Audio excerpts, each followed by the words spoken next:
Buonasera a tutti, oggi è sabato 15 febbraio e con oggi sono 268 giorni che trascorro su questa gru, la gru Ursus, la gru galleggiante, ormeggiata nel porto franco internazionale di Trieste.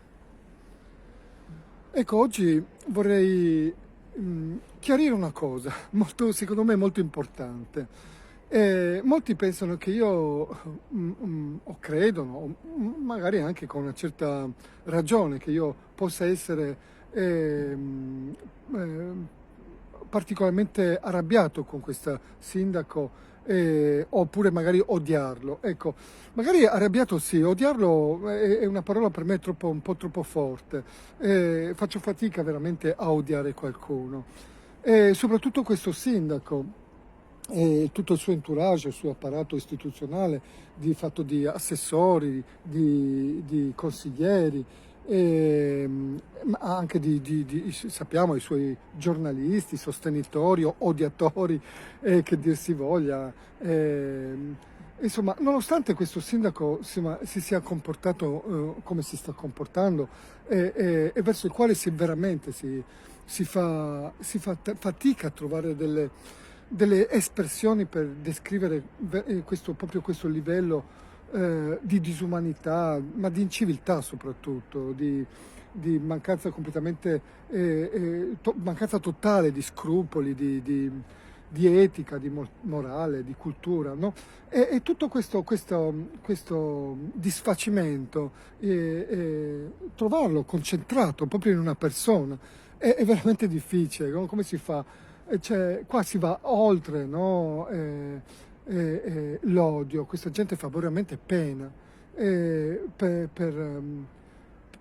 quello come si stanno comportando, ma non solo con me, perché è chiaro che un sindaco che arriva a questo, un sindaco che saluta la gente col saluto romano, come sappiamo, no? Cioè, un sindaco che si esprime davanti a dei bambini col dito medio, un sindaco che non perde occasione per dimostrare il suo il livello culturale, la sua proprio pochezza, la sua miseria umana è desolante. Cioè, però questa cosa andava raccontata assolutamente, era proprio un doveroso da parte mia, perché da qui scende tutto il resto, no? Da qui scende proprio quello che vediamo oggi, questa società, una società proprio in balia di persone di questo tipo che vorrebbero tenere i propri cittadini a un livello molto basso, no? E va da sé che appunto che se un sindaco si comporta in questo modo, se ragiona in questo modo, se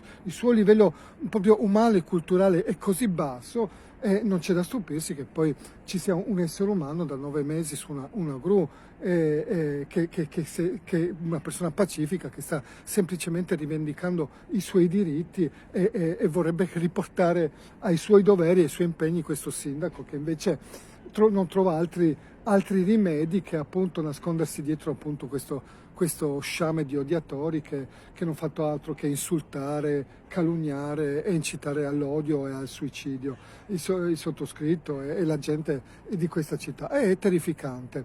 Però questa cosa, ripeto, io lo faccio perché era un atto dovuto, andava assolutamente raccontata questa cosa che ormai è sulla bocca, è sotto gli occhi di milioni di persone in tutta Italia, che guardano atterriti, e lui è convinto appunto di riuscire a nascondere questa cosa all'interno della città, perché poi fondamentalmente è questo che lui interessa, che non si sappia nella città di Trieste quello che succede, quello che stanno fuori a lui poco importa, no? L'importante è che le persone anziane che seguono magari i giornali locali, il Piccolo, piuttosto che Trieste Prima, piuttosto che Trieste Caffè, piuttosto che Tesson de Trieste 6, insomma, tutti queste pagine, questi gruppi che sono totalmente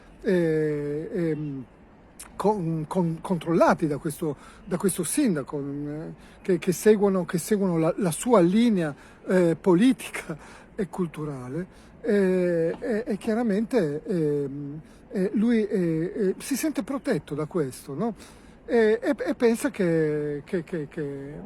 visto che nessuno lo tocca, nessuno gli dice niente in questa città, di potersi permettere qualsiasi cosa, e così non è. E per certi versi io devo dire che addirittura dovrei in certo senso ringraziare questo sindaco, perché non solo mi ha dato l'opportunità di vedere le cose veramente in maniera molto più chiara, molto più lucida, molto più chiaro, anche più drammatica, perché veramente qui sono caduti tutti i veli, no?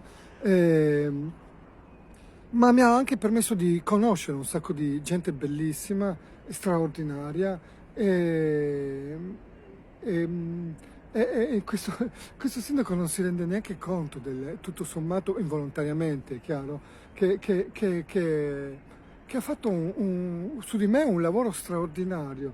E,